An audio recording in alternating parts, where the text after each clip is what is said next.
Assalamu alaikum wa rahmatullahi wa barakatuh.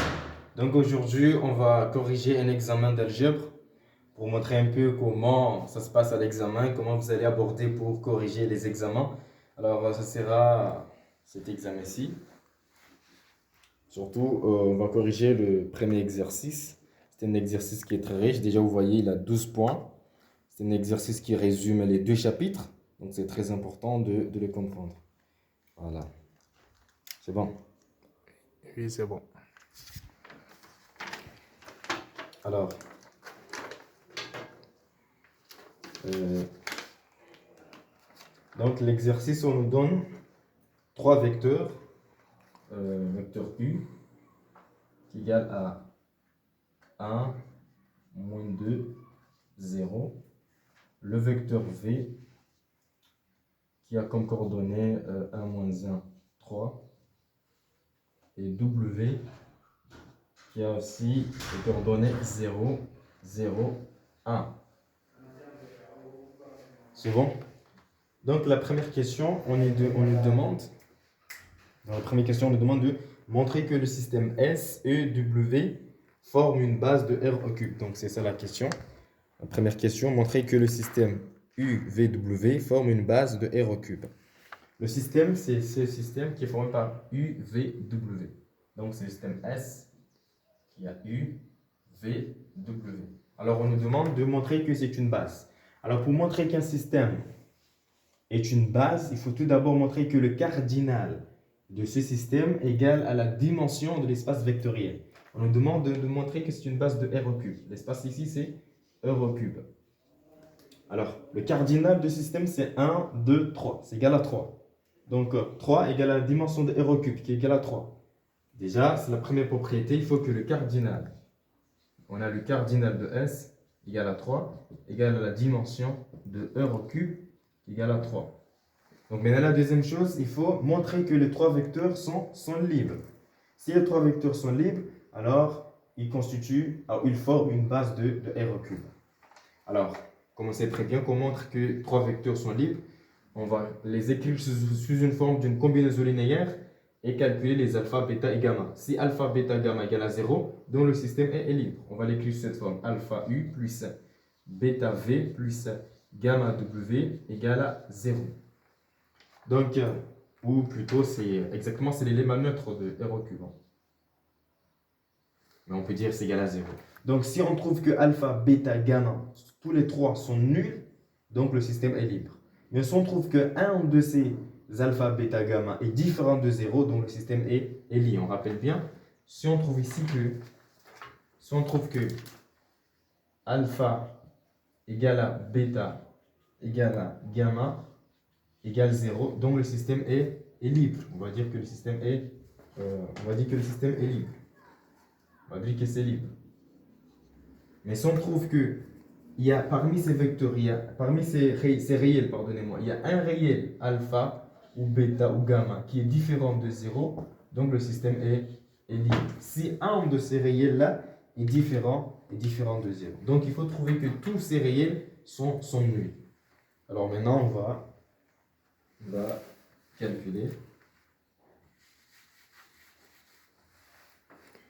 Ça veut dire que alpha 1 moins 2, 3, 0, plus bêta 1 moins 3, 0, plus gamma 0, 0, 1 égale à l'élément neutre de E au cube.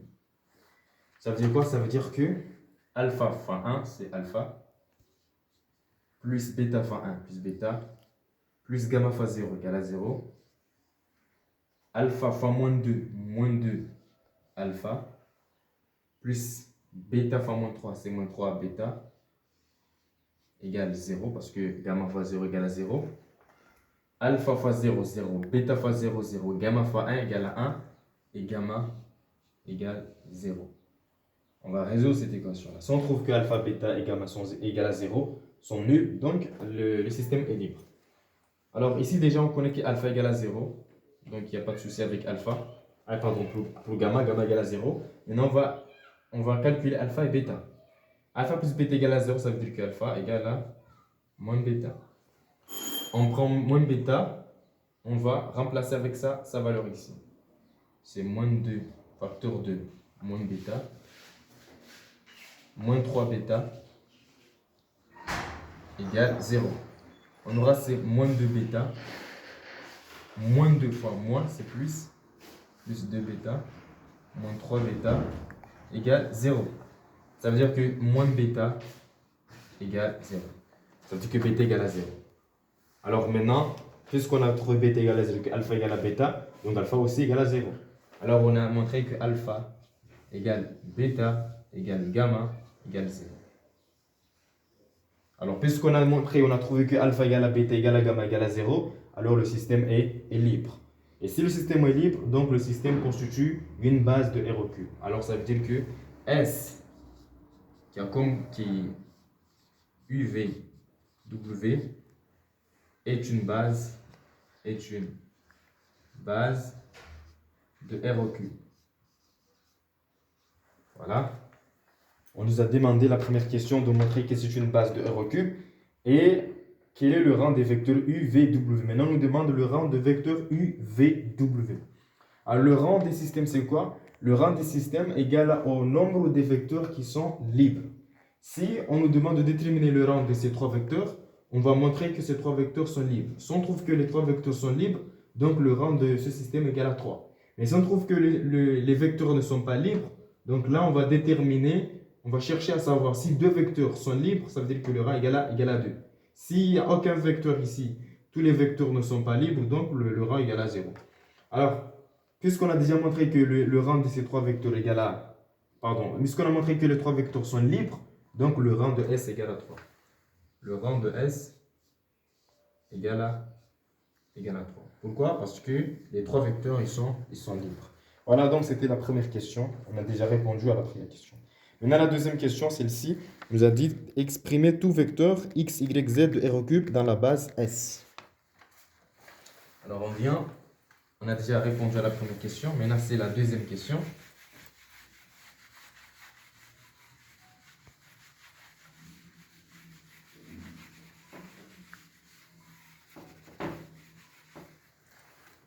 Alors, on nous demande d'exprimer tout vecteur x qui a comme coordonnées x, y et z qui appartient à R au cube dans la base S. La base S, c'est quoi? C'est UVW.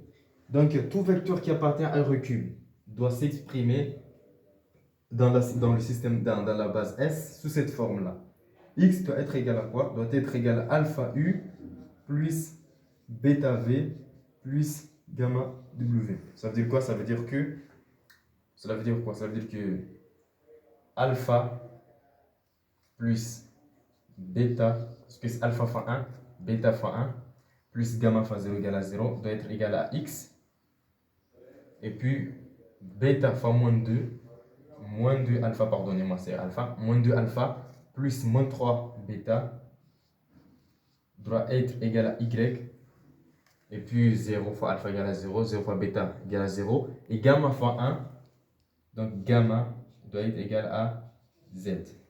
Donc voilà, ça c'est l'expression de tout vecteur x qui appartient dans R au cube dans la base S. C'est son expression. Voilà, nous avons répondu à la deuxième question. Maintenant, on vient dans la deuxième partie. C'est celle-ci. Soit f l'endomorphisme d'un R au cube. Bon, c'est pas très important de démontrer l'endomorphisme, l'homomorphisme, iso, tout ça. On ne va pas vous demander. Mais seulement, c'est une application linéaire de R au cube vers R au cube. Il a donné la définition d'endomorphisme d'un R au cube. Défini par cette expression-là. Donc, la première question, on nous donne de donner l'expression de x, y, z pour tout vecteur de x, y, z de R au cube. Alors maintenant, nous sommes dans la partie 2.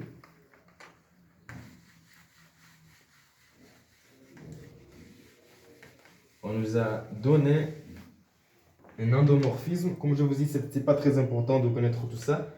Un endomorphisme dans R au cube, cela veut dire quoi? C'est une application de R au cube vers R au cube. Ça veut dire l'espace de l'ensemble de départ, ou l'espace de départ est R au cube, l'espace d'arrivée est R au cube. C'est tout. Voilà, on nous a donné f de u égale à quoi? égale 1, 0, 1. f de v égale 1, moins 1, 2. f de w nous a donné moins 1, 1, 0. Alors, la première question nous demande quoi? La première question nous dit de donner l'expression de f de x, y, z pour deux vecteurs x, y, z. Donc, on nous demande de donner l'expression de f de x, y, z pour tout vecteur x, y, z. Alors, comment donner l'expression d'une application linéaire en sachant les vecteurs images de cette application? Alors, qu'est-ce qu'on fait? Les méthodes qu'on fait ici, ce sont les mêmes méthodes que vous allez appliquer à l'examen. Ce sont les mêmes méthodes. Alors, qu'est-ce qu'on fait? Tout d'abord, on a déjà dit que tout vecteur de x qui appartient dans R au cube doit s'écrire sous cette forme. X égale à alpha u plus bêta v plus gamma w. Alors, c'est très simple. Donc, f de x, parce que f de x, donc f de x égale à combien? Égale à f de alpha u plus bêta v plus gamma w. Alors c'est très simple, il suffit de déterminer ces valeurs. Alpha f de u plus bêta f de v plus gamma f de w. Ça c'est selon la propriété des applications linéaires. On peut faire comme ça, c'est les applications linéaires. Alors, maintenant reste à savoir les alpha, les bêta et les gamma. Comment trouver les alpha et les bêta et les gamma? On va les chercher en fonction de x, y et z. Les alpha, les bêta et gamma, on va les chercher en fonction de x, y, z. Au début, on avait dit que tout vecteur qui appartient dans la base S doit s'écrire sous cette forme. Si vous vous rappelez très bien, alpha plus bêta égale à x, et puis moins 2 alpha, moins 3 bêta égale y, et on a dit gamma égale z. C'était l'expression. Donc à partir de cette expression, on va chercher la fonction de, on va chercher l'expression de alpha en fonction de x, y, z et l'expression de gamma et bêta. Donc on sait déjà que gamma égale à z. Donc pour lui, il n'y a pas de souci, on a déjà trouvé gamma égale à z. Donc on vient ici, on écrit gamma égale z ici. Maintenant, on cherche quoi? Alpha et bêta. Donc on aura alpha égale à x moins bêta. On prend cette expression, on va la remplacer dans l'équation 2. 1, 2, 3. On va prendre cette expression, on remplace dans l'équation 2. C'est égal à combien? C'est égal à moins 2 facteur de x moins bêta moins 3 bêta égale y.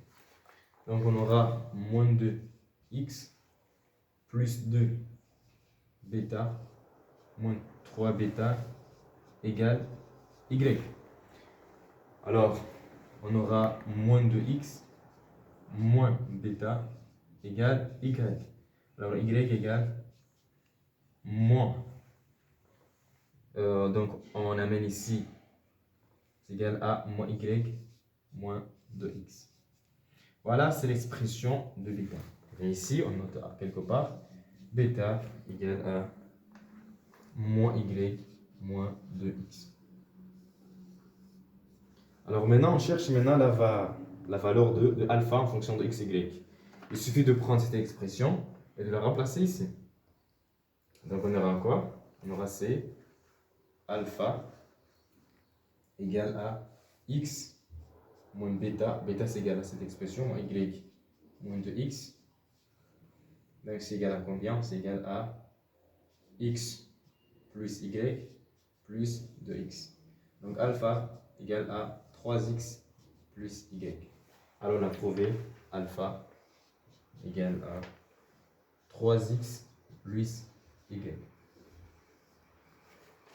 Voilà, c'est ce qu'on cherchait pour remplacer ici, pour trouver l'expression de f de x, y, z. Alors, on vient, on efface tout ça.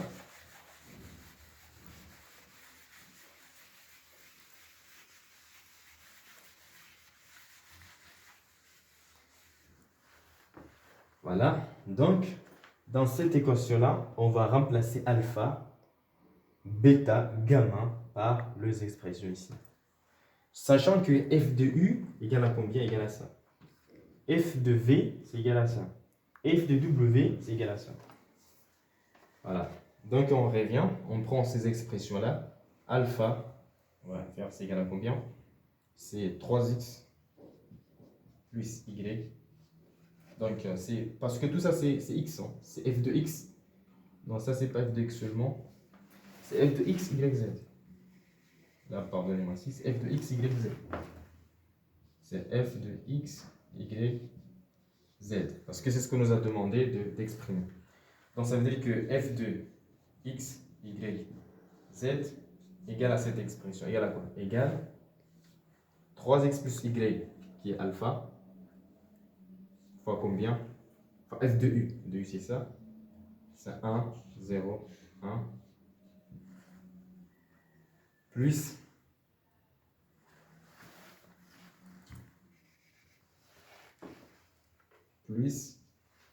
bêta. Bêta, on a dit, c'est cette expression. Moins y, moins 2x, facteur 2, f de v, ça c'est f de v. Bon, ça ne va pas aller jusqu'à ici. Donc je descends un peu ici. F de x, y, z égale à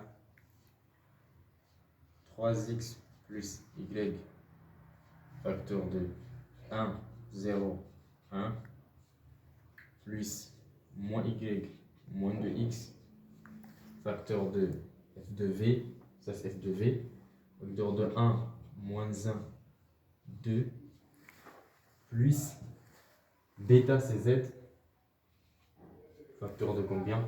Facteur de f de w, facteur de moins 1, 1, 0. Voilà, maintenant, il faut calculer cette expression. On doit calculer cette expression. Alors, comment calculer cette expression? Donc, on va effacer un peu en haut.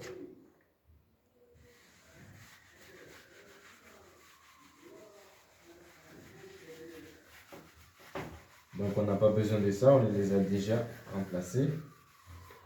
Donc, on va recopier pour mieux faire les calculs en bas. F de x, y, z égale à quoi? Égale 3x plus y. 1, 0, 1, plus moins y, moins 2x,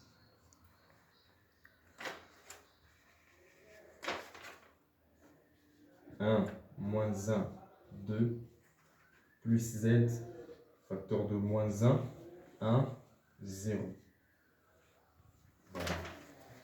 C'est comme ça, pour ne pas perdre le fil, on cherche à exprimer l'application linéaire f de x, y dans la base UV, W, pour tout vecteur qui appartient à R au cube. Donc maintenant, qu'est-ce qu'on fait ici? On multiplie cette expression avec l'abscisse ici, on l'additionne avec cette expression, avec l'abscisse, on l'additionne avec cette expression, pas l'abscisse. Donc on fait comme ça, c'est égal à quoi? 3x plus y fois 1 égale à 3x plus y plus moins y moins 2x fois 1, c'est égal à moins y moins 2x plus z fois moins 1. Donc z fois moins 1 égale à moins z. Directement, on écrit moins z. Voilà, tout ça, c'est l'abscisse pour l'application. Donc, on prend ça fois 0, c'est égal à 0. Ça fois moins 1. Moins 1 fois moins y moins 2x. Moins 2x plus z fois 1 plus z. Voilà, ça c'est l'ordonnée. Et puis on prend 3x plus y fois 1. C'est égal à 3x plus y plus quoi? Plus cette expression fois 2 plus 2 fois moins y moins 2x plus z fois 0 égale à 0. On vient, on va faire les calculs. On aura 3x moins 2x, c'est égal à x. C'est égal à x. Et puis y moins y, c'est égal à 0. Moins z. X moins z. Vous pouvez toujours vérifier à la maison, c'est au cas où on a fait des erreurs. 3x, ça fait x. Y, ça fait 0. Moins z. Alors, on a ici, ça sera plus y, plus 2x, plus z. Donc, c'est égal à 2x, plus y, plus z. Et ici, on aura 3x, c'est 2 fois, ça c'est moins 4x, plus 3x, c'est égal à x, donc c'est x, plus c'est y, moins 2y, plus y égale à moins y. Voilà, c'est ça l'application. Donc voilà, c'est la troisième question, ou la première question de la deuxième partie. Donc, on nous avait demandé d'exprimer f de x, y, z dans la base d'un R au cube. Voilà, donc c'est comme ça qu'on procède, la manière qu'on a fait. Tout d'abord, il faut exprimer les alpha, les bêta et les gamma en fonction de x, y, z, et après les remplacer avec leur valeur x, y, z, et venir faire cette procédure. Vous allez trouver cette expression. Donc, cette expression-là, c'est l'expression de f, x, y, z dans la base R au cube, dans la base S, dans l'espace R au cube. Voilà, ça c'est la première question. On nous avait demandé de donner l'expression. Voilà, c'est ici. On va donner l'expression de x, y, z pour tout vecteur x, y, z de R au cube. Maintenant, on nous dit qu'écrire la matrice associée à f par rapport aux deux bases S et B. Ça, c'est la base canonique. Donc maintenant, on va garder cette expression. On va effacer les autres.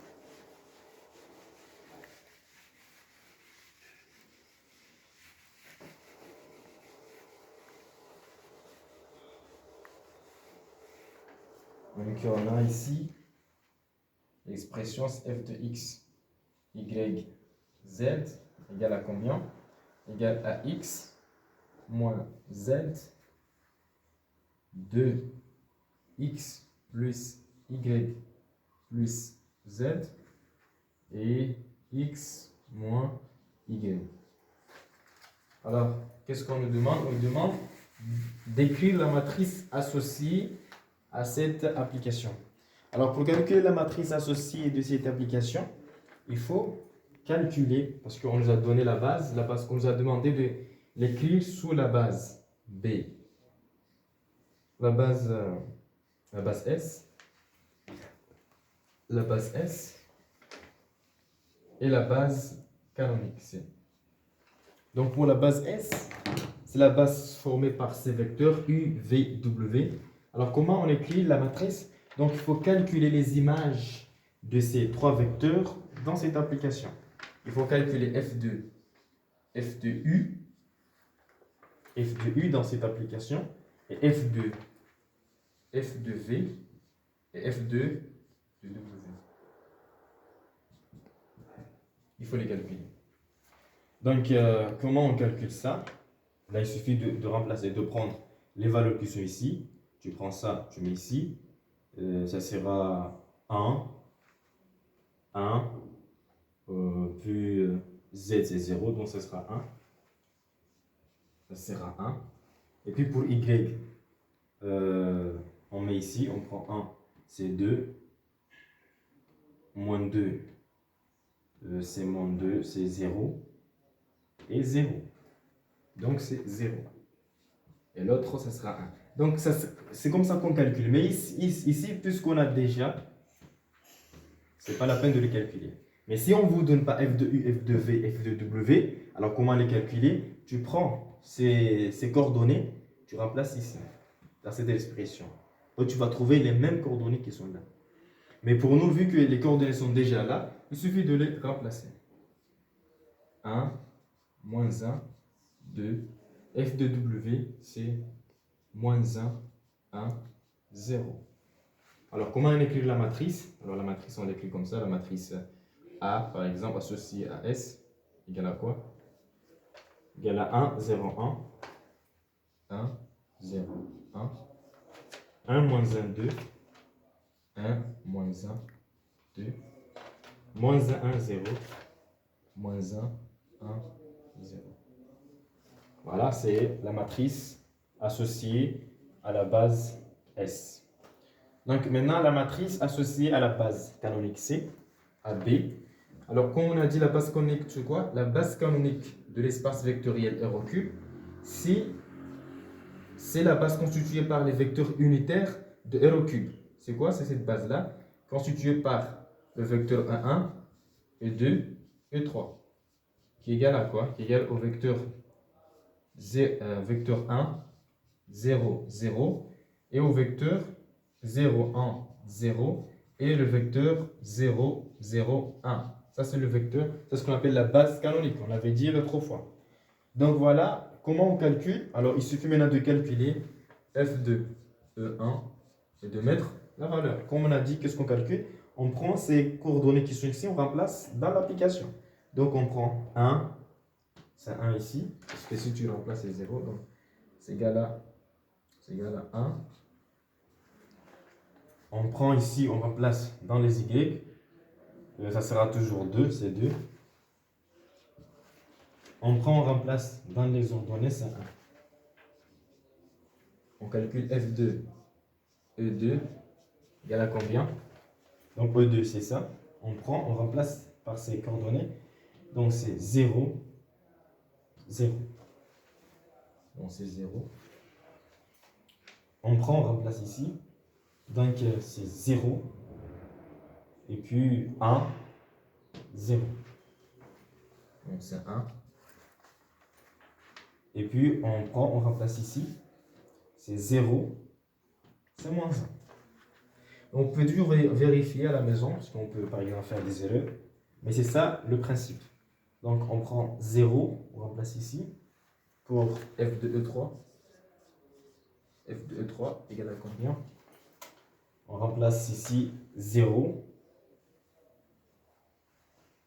0, moins 1.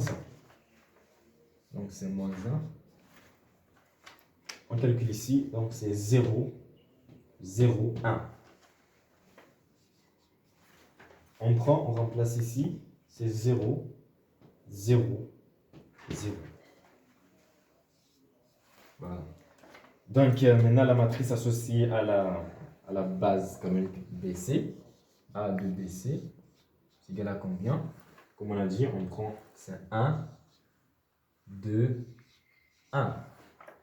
Et puis 0, 1, moins 1. Et moins 1, 1, 0. Voilà, ça c'était la question 2. Maintenant, on va faire ça sera, bon, ça c'est l'avant-dernière question. Mais on va traiter cette question et puis on va arrêter jusqu'à une prochaine fois. Donc, on a déjà montré comment on détermine les matrices associées aux applications linéaires. Comme on a dit, donc aujourd'hui, on va traiter un exercice d'un examen qui a résumé tout, le chapitre 1 et le chapitre 2. Alors maintenant, pour faire la dernière question, on nous demande de déterminer le noyau de F. Le noyau de F. Donc, maintenant, on va déterminer le noyau.